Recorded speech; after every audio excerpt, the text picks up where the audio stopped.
আমার শেষ প্রশ্ন আপনাকে, এবং সেই প্রশ্নটা মানে আপনার ওপর ডিপেন্ড করছে, আপনি দেবেন কি দেবেন না। এই বাংলাতে যেভাবে ভারতীয় মুসলিমদের ওপর আক্রমণ হচ্ছে এবং তাদের জমি জমা, তাদের ভাত, তাদের চাকরি, তাতে থাবা বসাচ্ছে অনুপ্রবেশকারীরা, এটা নিয়ে প্রতিবাদ হওয়া উচিত কি উচিত না? দেখুন, অবৈধ নাগরিকের ক্ষেত্রে দেশের যে নির্দেশিকা আছে, যে নিয়ম আছে, তার বাইরে আমি এক পা ফেলতে পারবো না। আগে আমার দেশ বাঁচলে আমার বাঁচা।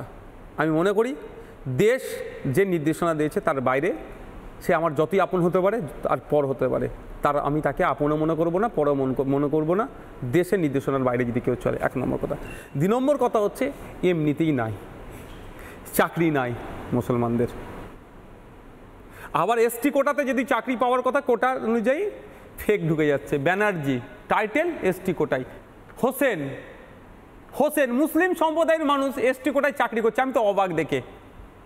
পাল, দাস, আচ্ছা, আর সমস্ত যারা উচ্চ বর্ণের মানুষ বা যারা এসটি নয় তারা থাকে, শিডিউল ট্রাইব নয়, হ্যাঁ শিডিউল ট্রাইব নয়, তারা এসটি কোটায় চাকরি করছে। এই দুরবস্থা মুসলমানদের সাথে যেমন হচ্ছে, পিছড়ে বর্গের মানুষের সাথে তেমন হচ্ছে। তবে একটা কথা বলি, যাদের বলনেওয়ালা লোক নাই তারাই আজকে এই ধরনের সাফার করছে। এখন দরকার বলনেওয়ালা, মানে তার হয়ে বলার লোক। তবে মুসলমানকে ভারতীয় মুসলিমদের হয়ে কথা বলতে পারবে? 1 মিনিট শেষ করবো। তা আমি তবে একটা কথা বলি অন ক্যামেরা, যে মুসলমানরাই যে মুসলমানদের হয়ে বলে ফেলবে, আদিবাসীরা যে আদিবাসীর হয়ে বলবে, দলিতরা যে দলিতের হয়ে বলবে, এই তত্ত্ব আমি বিশ্বাসী নয়। পশ্চিমবাংলার বিধানসভাতে 18টার অধিক আদিবাসী সমাজের এমএলএ আছে।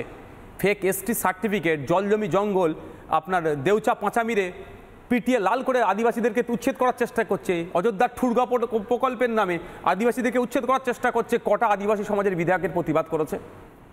63টার অধিক দলিত সমাজের বিধায়ক আছে।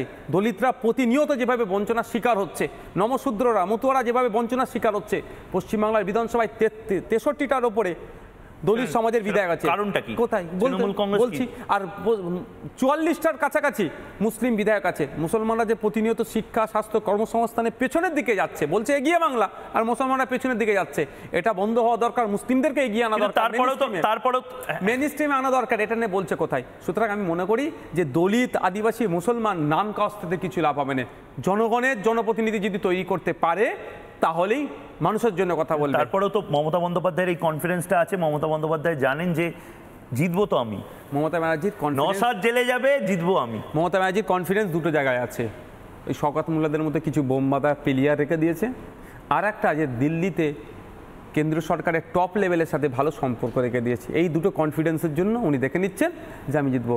এই দুটো কনফিডেন্স যদি ডাউন হয়ে যায়, অর্থাৎ এই ধরনের সমাজ বিরোধীদেরকে ভোটের সময় যদি জেলের মধ্যে রাখা যায়, আর কেন্দ্রের যে সাথে যে সম্পর্ক যদি সম্পর্কচ্যুত হয়ে যায়, ওভারনাইট এই দলটা থাকবে না। আচ্ছা নওশাদ, গোটা বাংলার বহু মানুষজন আজকে দেখছেন রিপাবলিক বাংলায়, জবাব চাই বাংলার এই স্পেশাল এপিসোড। তাদেরকে কি বলবেন? একদম নির্দিষ্টভাবে সংখ্যালঘু সম্প্রদায়ের মানুষজন যারা রয়েছেন, কম বয়সী, যারা নওশাদ ভাই, ভাইজান বলেন, তাদেরকে কি বলবেন? দেখুন, বলার অনেক আছে, সময় স্বল্প। আমি এতটুকু বলবো, 2026-এ নির্বাচন আসছে। এই নির্বাচনটা এক গুরুত্বপূর্ণভাবে আপনারা কন্ডাক্ট করুন। অর্থাৎ যে এই বিজেপিকে আটকাতে হবে, এই লক্ষ্যে যদি আপনার ভোটটা দেন, তাহলে আরও 5 বছর কিন্তু আপনি পিছিয়ে যাবেন। আপনার লক্ষ্য হওয়া উচিত যে আপনার জনপ্রতিনিধি আপনি বিধানসভার মধ্যে, আইনসভার মধ্যে পাঠাতে পারছেন কি পারছেন না।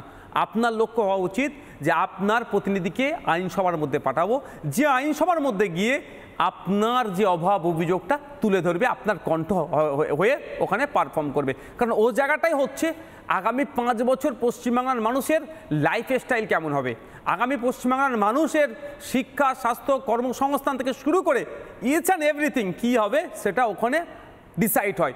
সুতরাং যেখানে আলোচনা হয়, যেখানে ডিসাইড হয়, সেখানে যদি আপনার লক্ষ্যে না আপনি পৌঁছাতে পারেন, তাহলে বাইরে চিৎকার করলে শুধু হবে না। চিৎকার আমাদেরকে আইনসভার মধ্যে করতে হবে, রাজপথেও করতে হবে। আমরা এতদিন রাজপথে চিৎকার করছি, আইনসভার মধ্যে টিউনিং লোককে পাঠাচ্ছি। আমরা টিউনিং বিহীন লোককে পাঠাবো, যাতে আমাদের জন্য চিৎকার করে, আমাদের জন্য কথা বলে, বাংলার জন্য, বাংলার জনগণের জন্য। বেশ। বেশ, অনেক ধন্যবাদ নওশাদ সিদ্দিকী আজকে জবাব চায় বাংলাতে ময়ূকের সাথে কথাগুলো বলার জন্য, এবং চোখে চোখ রেখে, আশা করি চোখে চোখ রেখে গোটা বাংলার মানুষও দেখেছে তোমাকে। একটা ছোট্ট বিরতি নিচ্ছি, বিরতির পর ফিরে আসছি, সঙ্গে থাকুন। নানা ধরনের কন্টেন্ট দেখার জন্য লাইক করুন, শেয়ার করুন আমাদের ফেসবুক পেজ, সাবস্ক্রাইব করুন আমাদের ইউটিউব চ্যানেল। পাশাপাশি অন্যান্য ব্রেকিং নিউজের জন্য অবশ্যই চোখ রাখুন রিপাবলিক বাংলায়।